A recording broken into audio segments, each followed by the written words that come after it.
Hey, there he is. Aaron, welcome.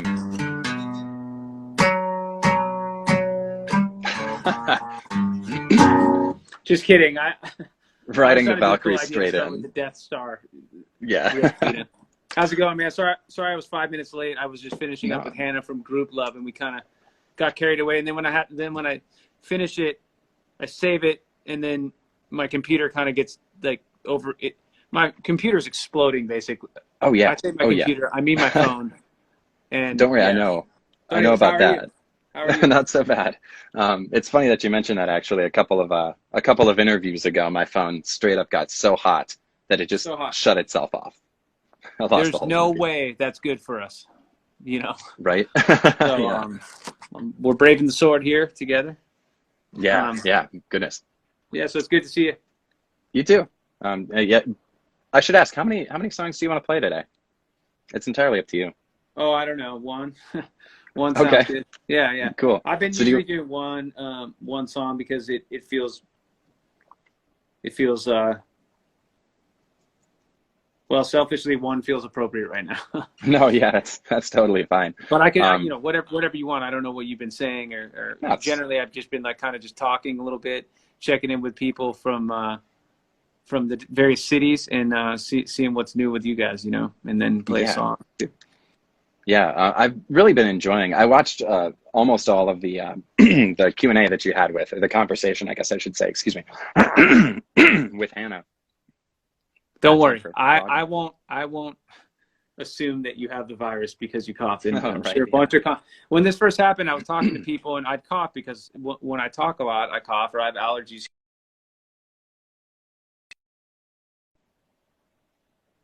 It felt like people were like accusing me or shaming me for coughing, for Christ's sake, and I was just existing. You know what I mean? And So for anyone out there, it is okay. Just because you cough doesn't mean you have the virus necessarily. You could be a lot of reasons. It's okay to cough. Could be a frog in your throat. That happens from time to time. It does. Now, getting started here, that's a question that I'd like to ask you. Does that ever, as it starts to happen again to me, does that ever happen to you on stage? Because you were just talking to Hannah, and you asked, or Hannah just told you a story about how she barfed on stage once, and you said, "Oh yeah, of course." Has that ever happened to you? I've never barfed on stage because I've only puked one time since I was 11. I just weirdly can't puke. But no, I haven't barfed on stage. But you can. This is pretty gross. But you depending on what you eat, if you eat too close to the show, you can sort of like a lot of weird stuff starts to happen where you can burp, and it's depending on what you ate, so you have to be very mindful. It's sort of like, if you're on a date or in the earlier stages of a relationship, you probably are going to pick and choose what you're going to eat depending on the confidence level of the potential makeout session later. So it's the same thing because you're basically making out yourself. Your mouth is against this microphone, your spit gets all over it. So it's important to be mindful of your breath and what you ate in a lot of ways, and that's important, I think. Yeah, you got to plan appropriately. I actually kind of just want to get started by turning your own interview around on you. My goodness, when's it ever going to stop? The questions that you asked Hannah right there at the end, you had them written down on a nice notepad. I frantically scribbled them down on an envelope. Cool. So turning your question back around on you, do you have a favorite or least favorite song to play live? I don't have a least favorite song to play live. There's probably a handful of songs I don't like very much to play live. And the reasons would be because they're harder to sing and hurt my throat to sing more because I record in a pretty extreme way. And I try my best. A lot of bands will like lower the key of the song so they can sing it easier. But I have done that, but I find that it loses the energy level that whether or not people even know or not, I think they maybe instinctually feel something there, so we try to play all the songs in the same key. Okay, I'll just tell you, the song Woman, Woman from the album Run is one of our more popular songs, and I don't like playing that song live. It doesn't feel good to sing. and that's probably my least favorite successful AWOL song. Mm-hmm. I shouldn't say successful. I should say my least favorite popular AWOL song is Right. what I would say. Least favorite fan favorite, because there's got to be one. You know, yeah, I don't. And then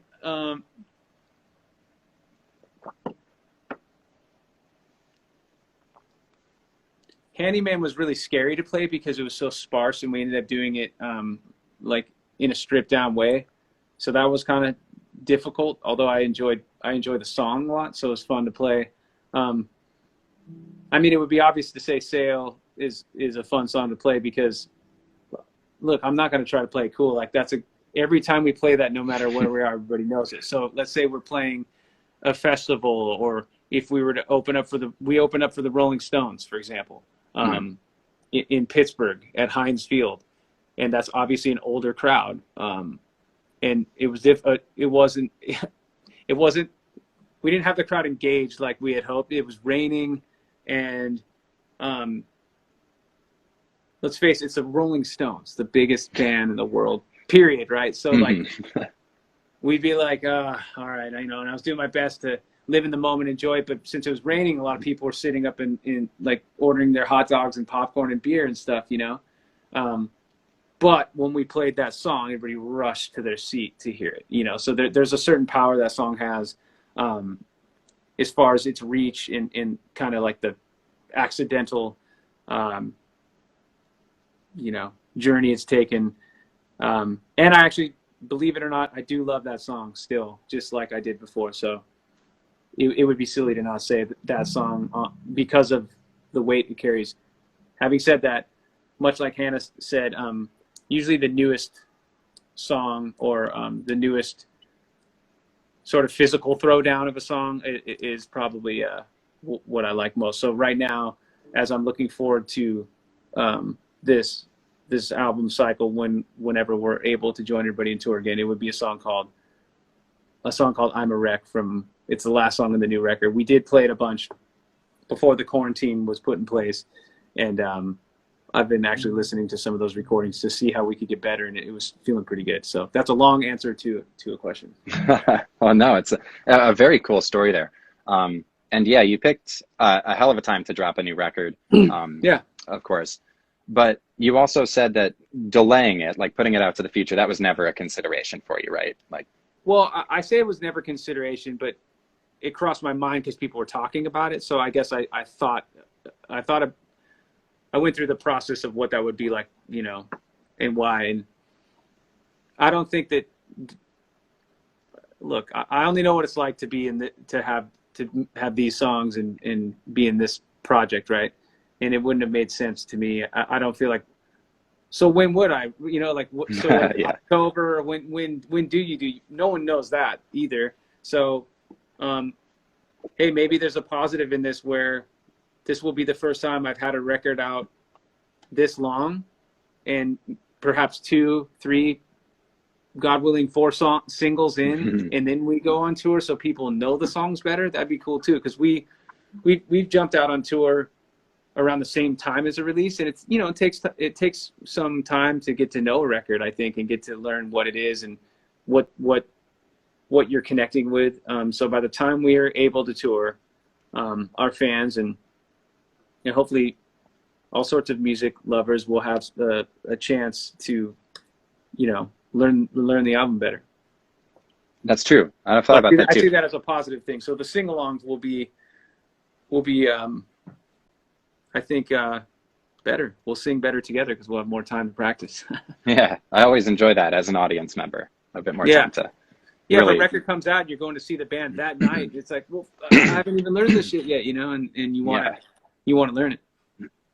So now in the meantime, and I'm just going to get this out of the way once and for all. That's okay. In the meantime, you've been tossing around the idea of this live album that you'd like to put out because... Dude, so you've been paying attention. I appreciate that. Thank you. Of course. And I mean, I must mention, you've got one out for the best already, and the production quality is amazing. Thank you. It sounds so good. And I've never heard of an artist doing the whole album top to bottom like that. Yeah, I don't know. I'm sure they have. I bet you a bunch of metal bands have done it. But I think that we're a really, really good band live, and I say that because the guys in the band, the musicians in my band are incredible. So all I could do is mess up, really. So even if we were to just release the thing with no vocals, it would be astonishing to listen to what they're doing. Having said that, I'll do my part to make sure I carry the torch as best I can. And we're definitely one of those live bands that people see and go, wow, I didn't expect you to be that heavy or that raw or whatever. So this is a great opportunity to bridge the gap between this album and when we're able to go on tour. So ideally, everywhere's different, but I'm trying to figure out when it's going to be safe and legal for the band to actually get together in my studio. And I think the idea for me is the hope is to do something like a song a week, record it live, film it, stream. I don't know how we'd stream it exactly. Either we do it live our own way, or maybe there's a partner that has a better idea than I do, a way to do that. And then at the end of this 10-week run of doing this, release it as an album, like on all the different platforms. So that would be the goal. And then hopefully by that time, maybe there's a tour that's possible, so that's sort of the goal. And I'm just trying to keep my head down and not let it get to me too much that we're not able to go on tour at the end of this month, because we will again. It's just a matter of time, and we're all in it together. No one has any solutions. We were talking to Hannah, or I was talking to Duff from Guns N' Roses. He doesn't know, when they're able to tour stadiums again or whatever. Hopefully we'll be on that tour with them. I planted some seeds a couple times, and we'll see. Yeah, optimistically here. Hopefully we see a return to Columbus in a reasonable time frame in the future. But I am looking forward to those live videos as a way to kind of tide us over. Can I ask you about the art on this release? Yeah. I really like the paper mache kind of, I don't know if that's actually what it is, but like the paper mache kind of pinata style. You've got the claymation going on as well. Can I ask you what led to the art direction on this one? Was there ever a defining moment? There were a few, starting with the creation of the different characters and the different sides representing the dark and the light on this record. With the Angel Miners and the Lightning Riders. Not to plug the title of the album, but it's a great name, by the way. Thank you very, very much. I really appreciate that. My wife's friend from college, her husband, his name is Cole Higgins. His name on Instagram is The Way Comic. And I checked out, she said, hey, I know you're talking about, I had this like fantasy to make my own version of a comic book kind of story to go along with the songs and the journey. That kind of represents what I went through with the fire, with the California Woolsey fire, losing the studio, the whole thing, which I've talked about enough, and weirdly how it pertains to now, and what we're all going through. And it strangely feels fitting in a way, unfortunately. But, so Cole had this comic book he had released, really simple drawings, simple quotes and sayings that he threw in there, and I really related to them, and it felt very much. It almost felt like I was reading this comic book of the album I was making. So he and I got together, had a few beers, and talked over this concept of how we could represent both these sides. And so he took it from there, and we just kind of I can't draw anything, dude. I can barely draw my own name. So he just would send me a bunch of ideas, and I would say, I would just give him my input back, and he would make adjustments, and that was kind of how it happened. And as a result, our fans have really stepped it up in a big way and been very interactive and made their own fan art. So each day I go on Instagram and I see them tagged on something, I'll look at it, it'll be this incredible thing that's cooler than anything I'll ever do, And that was the goal. Somewhere amidst this creation was the thought of you know, I want to do something more than just music here, you know. You know, on the first record, we had this spaceman character and all this extracurricular activity and these videos we made, this sort of mystery sci-fi deal. Second record was more personal. I got away from that a little bit. Third record was more of an organic album, sort of about the underdog. And so after doing those two records that didn't have as much of a direct theme or mascots, if you will, I wanted to make sure this record had something more tangible. And, you know, being a kid loving Iron Maiden, they had Eddie that you draw, you know, some talented artists could draw Eddies on their folder. Or, you know, Rolling Stone has their lips and tongue, you know, so you see that. I wanted to have something more than just my face or the logo everybody knows. And so that was kind of, that's a huge benefit to doing it. And it was a fun release for me, and, you know, like trying to figure out why all this bad stuff keeps happening. So I created these people to blame, basically. Yeah. Well, that must be such a cool feeling too, to see all the fan art and stuff come in. And I mean, you're dealing with such heavy stuff on the record. I know you said you've already talked about the studio and the fire and all that, but it is kind of interesting. You also mentioned that it's kind of taking on double meanings now. Are you finding more? Are you finding more or different meanings in the songs? And do you think that, I mean, since they're already about such heavy stuff, I can't imagine it's going to change your meaning with the song. But do you think it changes maybe like the way that you're going to perform them live, or maybe put them on a set list different, or think of them in a different way? I would say maybe no, because I was already thinking this way. You know, I was already, I've been talking about good and evil from the first record till now, you know, and on the first record and the second one for sure, the third one not so much, but this one again definitely. And whether, you know, people ask me if I'm political, and I'm absolutely not, you know, but my observations are in the emotions, lyrically, I think, you know, so when people want to know how I feel about this or that, it's already in the lyrics, and I put it a lot better singing than I could talking about it, you know. And so That's fair. As far as addressing it, like with what's going on right now, I mean, it doesn't feel very different to me, because I was trying to understand how I saw my whole world burn to the ground, literally. So I figured out a way to make it lighthearted, relatable to other people, because, you know, when you hear about fires, not everybody's experienced a fire, so of course they're going to think like, oh, that's a California thing, I don't relate to it. Just like hurricanes on the East Coast, in some ways, like I can't fully relate to it. It's horrible, and when people lose their homes, it's terrible. But it's not something I've experienced, so it's not something I could touch.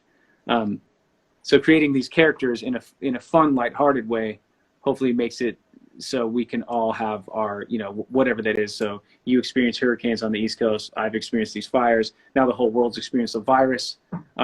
Some people experience different shootings. Some people experience disease, and before this virus, you know, losing loved ones, and sometimes you want to just curl up in a ball or scream like, why is this happening? And so this was my answer, is, you know, creating these characters to fictitiously have fun with, kind of, because life is it sometimes life gets so heavy and so serious that I find that trying to laugh a little bit can be helpful, you know. Yeah. I think that makes a lot of sense. Not to get too heavy, you know, but it's right. Yeah. No. Well, I mean, it's a heavy album, and I think it does a great job of doing what you just said, which is like, it's not about the circumstance necessarily, but it's about the emotions that come from it. And I think that you put that to a pretty relatable tone. I really enjoyed listening to it. Again, the new record, Angel Miners and the Lightning Riders, and I just like to say that out loud. Thanks for saying it, good. A lot of people, like I did a thing with a major network that will remain unnamed, and I think they said Angel Miner and Lightning Rider or something like that. No. And it's been interesting. It's been interesting how many people have wanted to talk to me about pushing forward and actually releasing the record when it was not a big deal to me. So as a weird result, people have been interested to hear why I've moved forward with it, as if it was some sort of decision that deserves credit, because it really doesn't. I just found it to be, I didn't see the reason why I wouldn't release the music. That makes a lot of sense. Yeah. Yeah. Well, I also like the weird challenges that life throws at you sometimes. You're like, okay, well, I was planning on walking down that path, but a giant tree fell in the middle of it. So what do we do with that beautiful tree that just fell? Well, there's a few things you could do. You could actually, if you have the right saw, you could make a table out of that tree. Or you could make these cool stumps. Like my wife takes these tree stumps and she'll create like a side table out of them. You know, so I'm trying to learn from her, you know, how to sand and then oil the side tables from the trees of life. That was insane. I know that was insane, but no, everybody's got their own their own hobby that they're like really working to hone their craft on. A lot of my friends making sourdough bread. You're making side tables. Yeah, I'm actually not. She's just done this. She's just done this before. I'm just more saying as a metaphor. And the sourdough bread trend, by the way, is like, it's a beautiful thing. And so many of my friends are like, "Oh, I joined the bread making trend," but it's not really, shouldn't be a trend. Like, if you can make your own bread and not use unnecessary ingredients, that's a great thing. That's a beautiful thing. Agree. Right? I agree. Don't be ashamed to cough. Don't be ashamed to make sourdough bread. 2 lessons from today. And don't be ashamed to find some happiness in this terrifying world right now. It's okay to smile. You know, it's okay to laugh. It's okay to enjoy a loved one. You know, because you know you can easily spend the majority of the day being down. So you know, if you could find some sort of escape, there's absolutely nothing wrong with that. You know. Yeah, I think that's a great takeaway.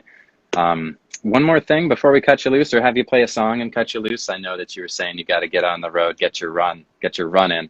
Oh yeah, yeah. I want to run you through a quick lightning round here at the end, just some rapid fire questions. The first 2 I already know the answer to. Total softball. Coffee or tea? Coffee, but I want to get more into tea as I grow older. Gotcha. Right. Dogs or cats? Dogs. Cats are cool, though. Don't mean to disrespect the cat people, because I've gotten heat from the cat people before, you know. Oh, right, yeah. They're not mutually exclusive, per se. Yeah. Your dogs' names are Sally and Billy, if I'm correct. If there's a listener out there who has a dog and hasn't named that dog yet, what should they name that dog? Well, Zuno or Kapala, those are the leaders of the Angel Miners and the Lightning Miners. Yeah. Depending on who you're identifying with. Zuno sounds like a pretty cute name for a dog. Kapala may be a bit of a tongue twister. So what would you call Kapala for short? Like I call Billy Bill, and she's a girl, so it's funny. We call Sally Sal Pal, Salamander, Salad, Caesar Salad, you know, and goes on and on. So one of those 2. I like that. You're early to rise. What is your alarm clock set on right now? For tomorrow morning? I just wake up naturally. Oh, that's awesome. So it's set on the sun, honestly. Like I actually got serious with my wife earlier. I'm like, we got to do something about it. So the second the sun comes out, it's so bright in our room that any hope of sleeping a little bit longer is out the window. So gotcha. The sun is my alarm. I love that. You can grow a mean beard. Can I ask you what your current facial hair aspirations are? How long are you going to let it grow? None whatsoever. I'm trying not to live in too many extremes right now where like I see photos of when it was epic, you know, and it was like wizard status. That was one whole year of not shaving. And my guy friends were like, that's so rad, you know, but I met so many other humans that weren't guys that are like, enough with this shit, you know? So I don't know. I think my style is maybe go a month or 2 and then shave it, but I don't look great fully cleanly shaved. I feel silly. So like I feel like I look like my sister or something like that. You know? She's beautiful. I don't mean, it's not a diss. It's just, it's weird. It's weird when I look in the mirror when I shave all the way. So like I use a like the second shortest setting to answer your question. Okay. My last one for you. It's one that I like to ask everybody that I have an interview with. You may have heard it before, the age-old question. Would you rather fight if you had to? 1 horse-sized duck or 100 duck-sized horses? He's got a giant duck or a bunch of tiny horses? I would say a bunch of tiny horses. Mm-hmm. I like my chances. I don't have a Yeah. lot of grappling skills. I'm not like a jiu-jitsu guy. Like my brother's a black belt in jiu-jitsu. He's this ex-NFL player stud guy that like he could take on a horse-sized duck. Is that what you said? Yeah. Horse-sized duck. He could take that on. That'd be just too terrifying for me to see. A bunch of small horses, that'd be crazy too, for sure. But not as intimidating as a gigantic being in front of you, I think. So that's where I'm going to go. And plus, I would assume that you could kind of like, since they're so small, they wouldn't be as fast as a regular sized horse. So you could kind of run and get re. You got maneuverability. Yeah, I think so. Yeah. And what are they going to do? Like climb on you and bite you or something? You know, they can't really do much. That's a good but point. I'd like for that not to happen at all, man. You know, that would be a bummer to have to go toe to toe. And I love animals so much. I mean, it's a lot of innocent hopefully beings. my dogs would be around. You know, we have a lot of frogs on my property. What I would probably do is call up all the frogs to ride the small horses. Now you're thinking.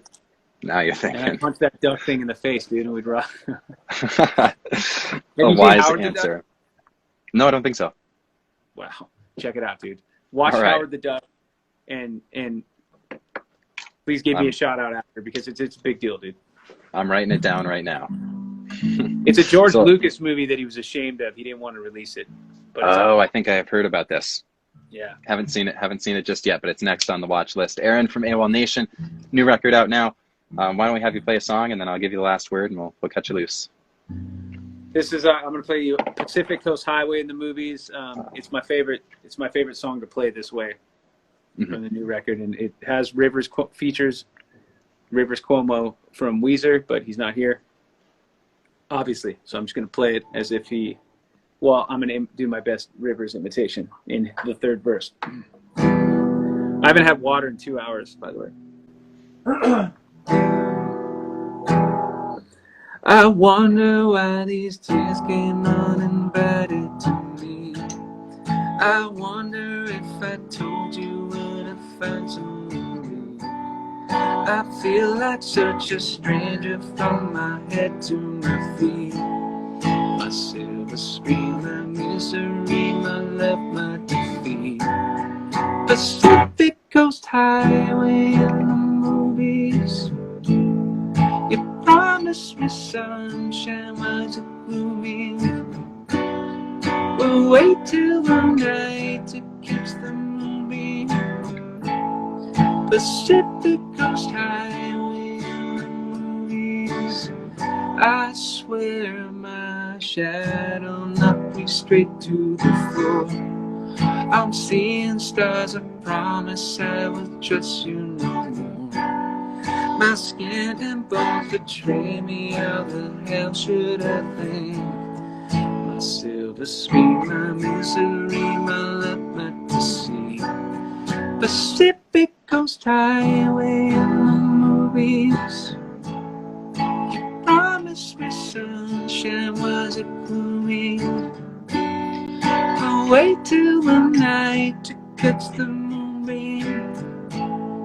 Pacific Coast Highway in the movies. I slept inside of a chandelier last night. I'm always looking on the bright side of life. I'm lonely and I'm confused, and I'm glad that you're here. Give me shiny things to stop my tears. Pacific Coast Highway in the movies. You promised me sunshine, was it gloomy? Wait till the night to catch the moonbeams. Pacific Coast Highway in the movies. Oh God, I think I'm dying. La la la la la. Do you belong? La la la la la. 'Cause I am beyond. La la la la la. Do you belong? La la la la la. Oh, I am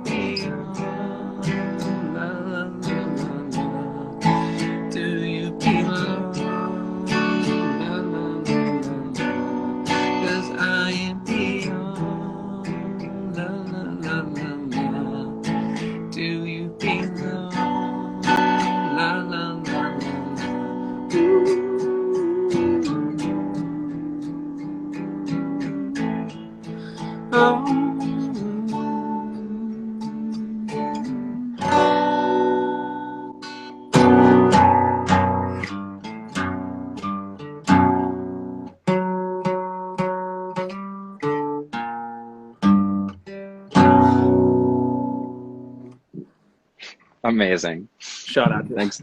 Yeah. Shout out to all the right. Jedis out there. Love it. Aaron from AWOL Nation, thank you so much for joining us. Hopefully we get to see you in person at a reasonable date in the future again. We'll see you, man. It's really good to see your face again. Appreciate you taking the time and the continual support for playing these songs on the radio. And I say this, it still blows my mind that any of my songs I've ever written are played, and I really appreciate it. Hey, we just added Mayday Fiesta Fever today. So you got two on. Funny right now. you should say that. Keep going. So I didn't even know that, and thank you very much for the love and support. Hopefully people feel uplifted by that song, because we need some of that now. I think it's time. I totally agree. It's our pleasure. Thank you again. All right, brother. Hopefully Take we'll see you care. soon.